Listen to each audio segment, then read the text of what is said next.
every round. Oh, wait, no, you gotta, no. Ah. And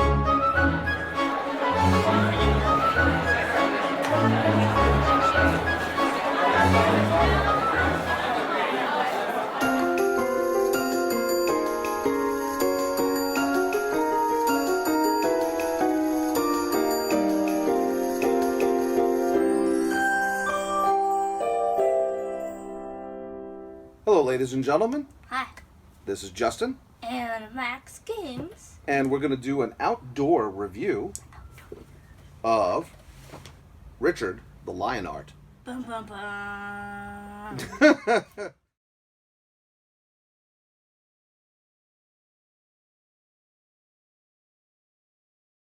The word semi-cooperative, I think, is kind of right with this game. What do you think? Yeah, because it's cooperative. It's semi-cooperative. Cause Yeah. The reason why he bent down that way, it's kind of semi-cooperative. Yeah. You're in teams. I don't think, they say you could play this with 2 players. I don't think that would be that great. We haven't tried it with 2 players. We tried it with 4.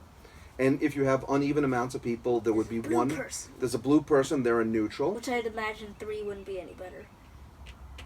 Yeah, I'm thinking like 3 is not the best for this kind of game. I think the higher number counts would be good with this game. So one team is rooting for Richard to do well during the Crusades and come back, and then the other team is King John or Prince John. He wants to be king. Beans. Yes, and they want Richard to get old, lose money, and for Saladin to win, and Prince John will become king.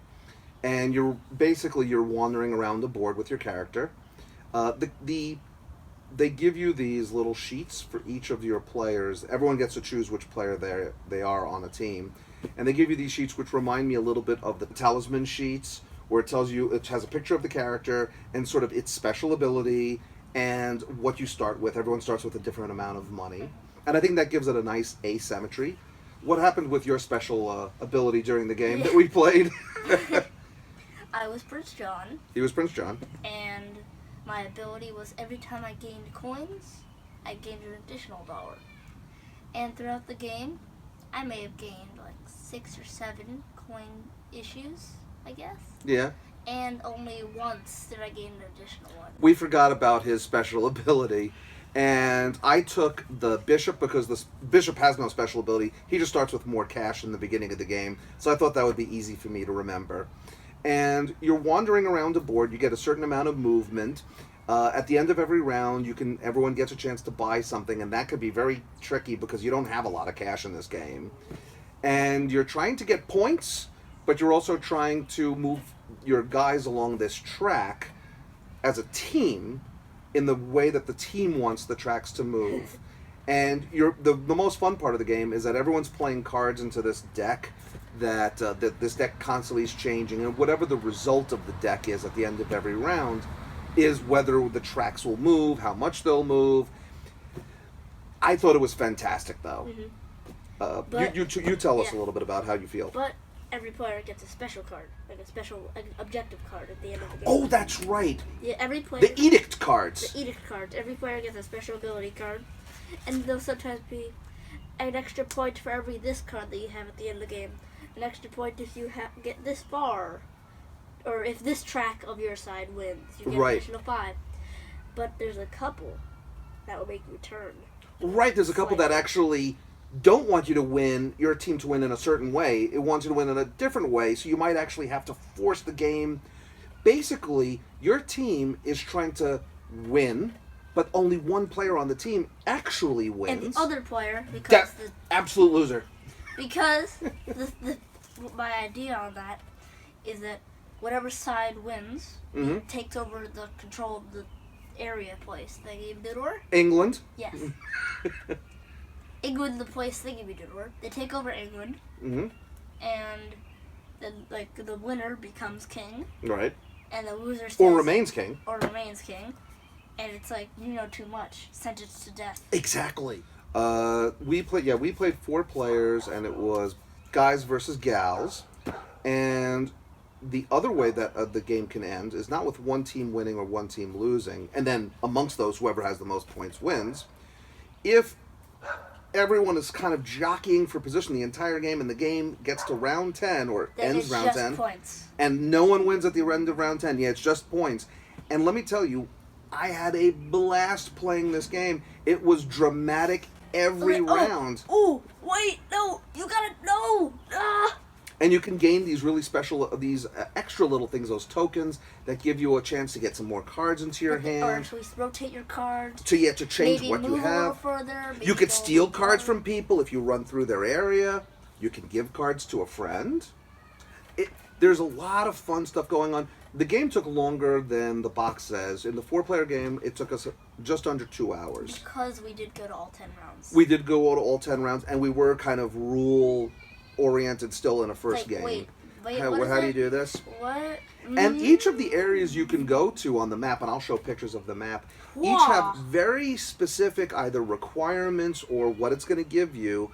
So you have to position yourself very carefully on what you want to do in a sequence. And I think one of the most fun things of the game was when we were trying to stop one of the tracks from moving too far ahead, and we had to coordinate who was going to do what when between us, even though we're also kind of in competition with one another. It's a great game. It's a great game. I would definitely purchase the miniatures in the game, and I'll show some pictures. Oh yeah, they're really intricate. Really intricate. And I recommend that maybe you could just give it a shot if you haven't. Maybe just try painting them. Yeah. It shouldn't be, even if you're just a beginner, you could just buy a couple paints and just get some basic color. It really, I can imagine, we haven't played with them painted now, or partially painted. I'm starting to paint them, yeah. But I imagine it'd be amazing with the characters painted. Right, they would really pop. Yeah, and there's those two other characters that the game controls, the brown characters, that depending on, they might give you a little... The mercenary. And the merchant. That's right, he remembers the names. They give you a little extra money, give you a couple extra cards, but then they're only in certain spaces at certain times, and you might not want that space, and Yeah. And your rating is? My rating is a 9.5. In terms of this type of game, I would play this all the time, but I would want a large group, 4 plus. 4 to 6. Where are you on the game? I'm just a little lower. I'm with a 9. So She's with a still, 9. I love this game. Yeah. I had a smile on my face. It was dramatic. Between the two of us, 9.25. 9.25. For Richard, the Lionheart. Dun, da, da, da. Ah, ah, ah! One thing I'll have to add, just here at the end, is that I think the art is spectacular in the game. The cards are easily readable. Obviously the box art is wonderful, and the miniatures are great, and the board art maybe is a little bit confusing with the winding roads and the water paths and things like that, but not too bad. Easily mitigatable. The only slight concern I had, and I realized this only after playing the game, is that one of the miniatures, the one that is in control of the treasury, and I know that in the medieval period in England, and I read up all about this, historically accurate, they made the character into a Jewish figure from that period of time.